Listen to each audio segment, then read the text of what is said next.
Theory पूछना है कि हाँ। मान लीजिए x1 x2 आपका एक्सपोनेंशियल 1 फॉलो कर रहा है। x1 x2 एक्सपोनेंशियल 1 फॉलो कर रहा है। हाँ, तो x1 माइनस x2 ये लैप्लास फॉलो करेगा। यस, लाप्लास फॉलो करेगा 0,1। हाँ। हाँ, तो अगर मैं मान लीजिए x1 माइनस x2 को अगर मैं y पकड़ लूँ, ठीक है। तो अगर मैं एक्सपेक्टेशन निकालूं e⁻y/2, ठीक है। इसका एक्सपेक्टेशन मतलब आप mgf मतलब निकाल क्या? सकते हैं इसका, हाँ सर। और t को अगर हाफ रख देंगे तो क्या हो जाएगा? अच्छा, हो गया ना? मतलब mgf होगा सर 1/1 माइनस टी। हाँ बस हो गया ना, आपका आंसर तो आ जाएगा ना यहाँ से। जैसे आपको अच्छा पता है अच्छा। mgf क्या आना है, तो जो mgf हम्म। आएगा वो ये होगा एक्चुअली। हाँ अब हाँ मैं हाँ, t ठीक को है अगर ठीक है। 1/2 रख दूं यहाँ पे, तो e ऑफ हम्म। x/2 आ गई। और जो हम्म। mgf आप जानते हैं फॉर्मूला, उसमें भी t को 1/2 रख दीजिए। अच्छा अच्छा, ठीक है ठीक ये है। होता है ना e की और एक सर पावर बात। Mu T upon 1 minus B square T square, यही होता है ना इन हाँ हाँ जनरल, हाँ। जब यहाँ म्यू कॉमा बी लिखते हैं तब। हम ही होगा। इसमें लिखेंगे, अगर इसमें आएंगे तो ये म्यू को 0 और बी को 1, तो ये 1 अपॉन आ जाएगा 1 माइनस टी 1 - स्क्वायर। t।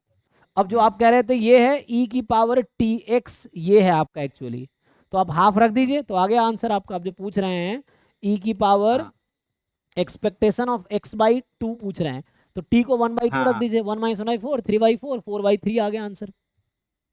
हाँ सर, अभी क्या प्रॉब्लम क्या हुआ हम्म। कि मैंने मैंने ऐसे किया, लेकिन वहां पे आंसर थोड़ा अलग था। ठीक है सर, मैं नहीं नहीं, देख एक अच्छा लूंगा, एक मिनट, लेकिन हो सकता है अलग हो, ध्यान दीजिए एक मिनट। यहाँ पे इसका रेंज क्या होता है ये भी देखना पड़ेगा आपको, क्योंकि टी ना उसके हम्म mgf एक फंक्शन है ना, तो mgf का डोमेन क्या है हम्म उस केस में? mgf का डोमेन क्या है? अगर डोमेन ये होगा तो एक बार मैं चेक कर लेता हूँ। डोमेन आई थिंक होता है 1 माइनस ऐसा कुछ है, देख चेक कर लेता हूँ, रुक जाइए। इसका जो आता है mod T less than 1/b, तो इसका जो डोमेन है हाँ mod T less than 1/b, तो यहाँ हो जाएगा हम्म। मॉड टी लेस देन 1, तो टी बिटवीन -1 and 1, नहीं सही है, उस बीच में हमारा हाफ है ना, हाँ हाँ। तो ये ओके, आंसर सही है। बताइए आप क्या पूछ रहे थे? हाँ आगे। सर आगे सर क्या है कि एक्चुअल क्वेश्चन ऐसा था कि मान के चलिए कोई दूसरा एक डिस्ट्रीब्यूशन है जो यूनिफॉर्म फॉलो कर रहा था। ठीक है। ठीक है, तो मैंने क्या किया, मतलब वहां पे कुछ अलग सा डिस्ट्रीब्यूशन लाना था, जैसे लॉग के टर्म में लाना था। तो मेरा जो डिस्ट्रीब्यूशन आया था, मैंने लॉग लॉग ऑफ एक्स, वो तो एक्सपोनेंशियल फॉलो करता है, माइनस लॉग ऑफ एक्स। तो उस हिसाब से मैं जब कर रहा था, तो वहां का जो दो रैंडम वैल्यू निकला, तो उसका सब्ट्रैक्ट मिल रहा था, मतलब दोनों ही एक्सपोनेंशियल हो रहा था। हाँ हाँ, कई बार ये ऐसा भी x1 इंटू x2 हो जाता है ना, हाँ तो लॉग लगा लेंगे तब। ठीक है, हाँ हम्म, फिर क्या हो रहा?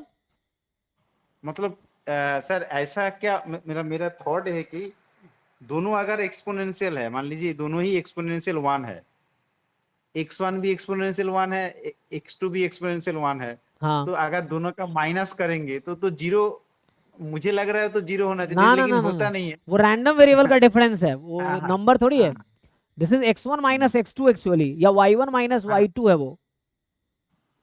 वही मतलब गलती हो रहा था, नहीं नहीं नहीं, ये सुबह से वही प्रॉब्लम हो रहा था। Difference of two exponential will follow double X. हमें ये हम्म, थोड़ी क्या, मान लो हम लिखते हैं chi square 1 minus chi square 1, तो जीरो थोड़ी लिख देंगे। इसका मतलब कोई दो हम्म, रैंडम वेरिएबल है यहाँ पे, जैसे x1 माइनस x2 नॉर्मल है, नॉर्मल हम्म। 0 1 माइनस नॉर्मल 0 1, तो नॉर्मल ही आएगा वो, 0 2 हो जाएगा एक्चुअली।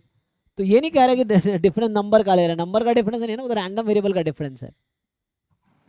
हाँ ठीक है, ठीक ठीक, चलिए ओके। ठीक है, थैंक यू। हाँ।